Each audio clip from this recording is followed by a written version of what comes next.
You're staring at your phone again. The screen is dark.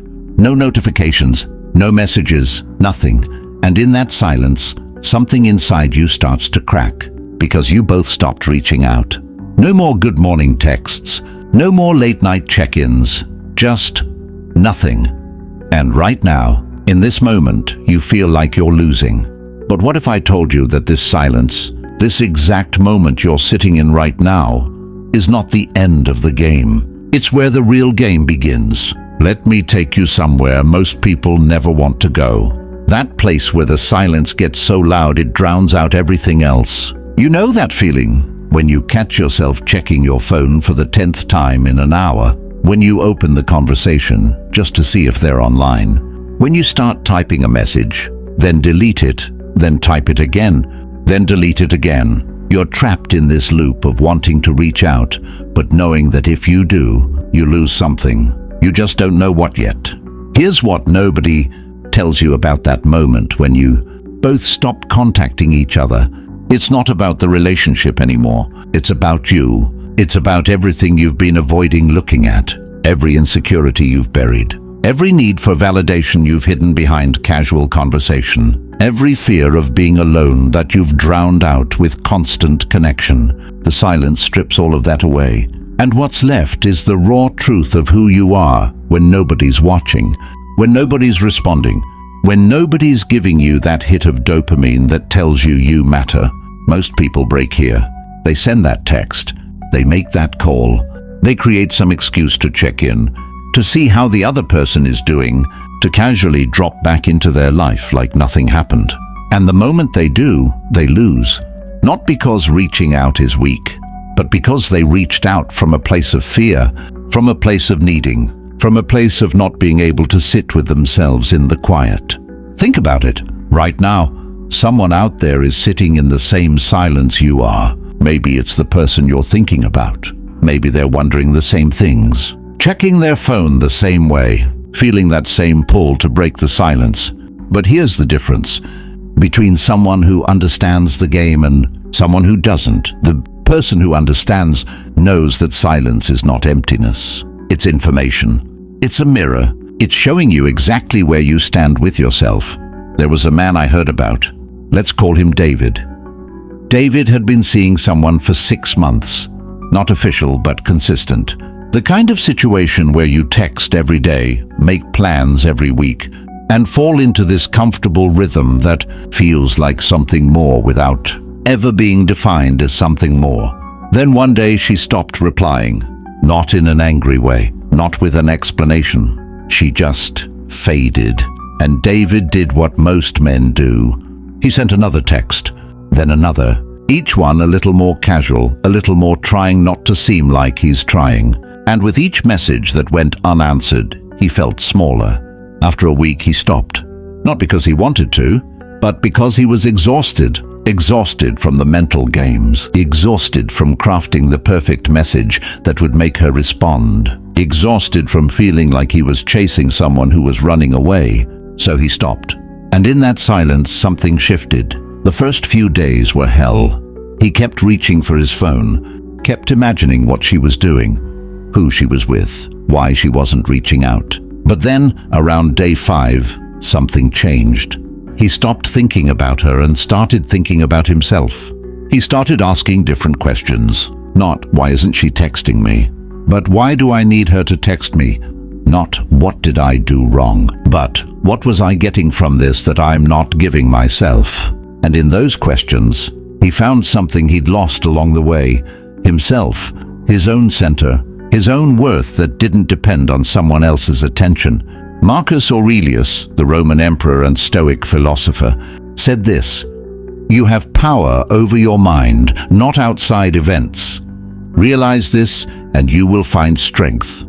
Let that sink in for a moment.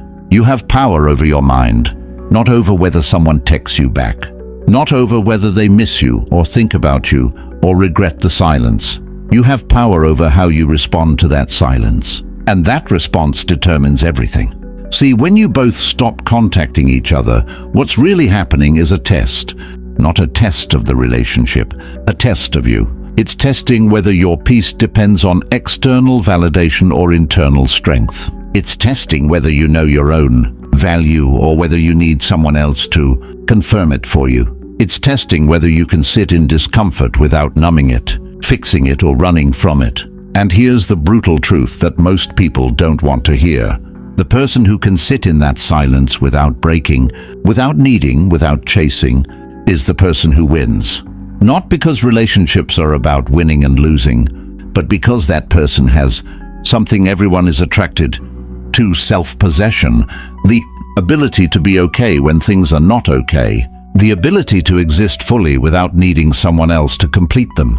Let me break down what's really happening in that silence. 4 things are taking place under the surface that most people never see. First, value is being tested. In any dynamic between two people, there's always a question of value. Who values the connection more? Who needs it more? Who's willing to sacrifice their pride, their peace, their center to keep it going? The moment you reach out from a place of need, you've answered that question. You've shown that your value is dependent on their response. But when you can sit in the silence, when you can let the days pass without breaking, you're saying something else. You're saying, I'm okay either way.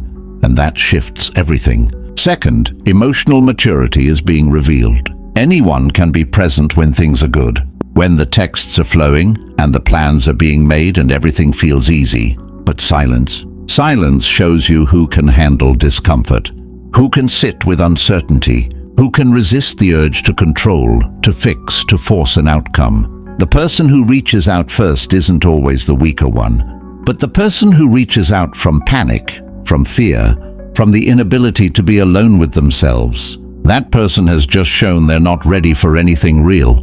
Third, ego is being confronted.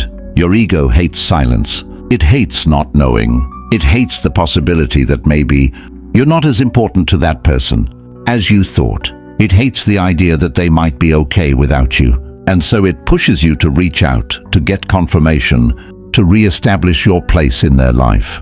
But what if the silence is teaching you that you don't need a place in anyone's life to be whole?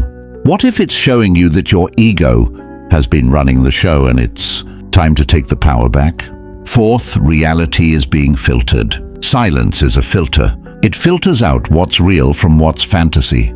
It filters out people who are only there for convenience from people who actually care. It filters out your own illusions about what the connection was versus what it actually is. And yes, that's painful, but it's also necessary, because you can't build anything real on fantasy. You can't build anything lasting on fear of loss. You can't build anything meaningful when you're afraid to lose it.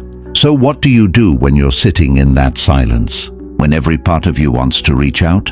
When you're tired of the mental games and you just want resolution? You do the hardest thing in the world. You sit with it. You let the discomfort be there without trying to fix it. You observe your mind spinning its stories without believing them. You notice the urge to reach out without acting on it. And in that space between urge and action, you find your power. Here's a practical exercise. For the next 48 hours, commit to complete silence, not just with that person, but with your own mental commentary about it. Every time you catch yourself crafting that perfect text in your mind, stop. Every time you start imagining scenarios of why they're not reaching out, stop.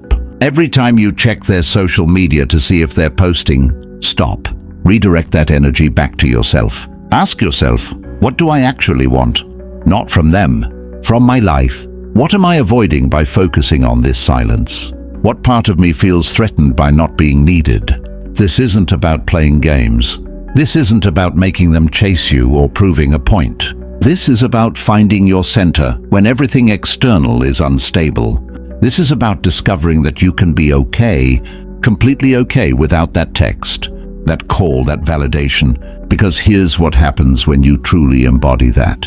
When you stop needing the contact, when you stop checking your phone with that desperate hope, when you stop caring about who reaches out first because you're genuinely at peace either way, that's when everything changes. Sometimes they come back. Sometimes they reach out and the connection resumes. And you both understand each other better because you both survived the silence. Sometimes they don't.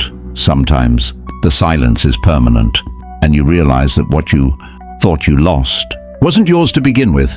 And both of those outcomes are okay, because you're okay. You've proven to yourself that you don't need anyone else to complete you, that your worth isn't determined by who texts you back, that your peace doesn't depend on external circumstances lining up perfectly. David, the man I mentioned earlier, after 3 weeks of silence, she reached out. A casual text, like nothing had happened, and he responded. But not from the same place he would have 3 weeks prior. He wasn't relieved. He wasn't grateful. He wasn't trying to re-establish what they had. He was simply present, responding because he chose to, not because he needed to. And that shift in his energy changed everything. The dynamic was different, healthier, more honest, because he had done the work in the silence. He had found himself, and from that place of wholeness, connection became a choice, not a need. That's what the silence teaches you if you let it. That you're whole on your own. That connection should add to your life, not define it. That the right people will value your presence because you value your own presence first. That peace is not found in someone else's response, but in your ability to be okay without it. So if you're in that silence right now, I want you to hear this. You're exactly where you need to be. This is not punishment.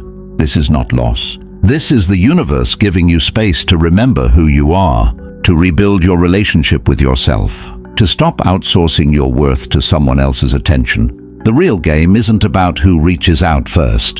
The real game is about who can stand in their own power, in their own peace, in their own completeness, regardless of who's on the other end of that silence. And when you get there, when you truly embody that, everything else becomes clear.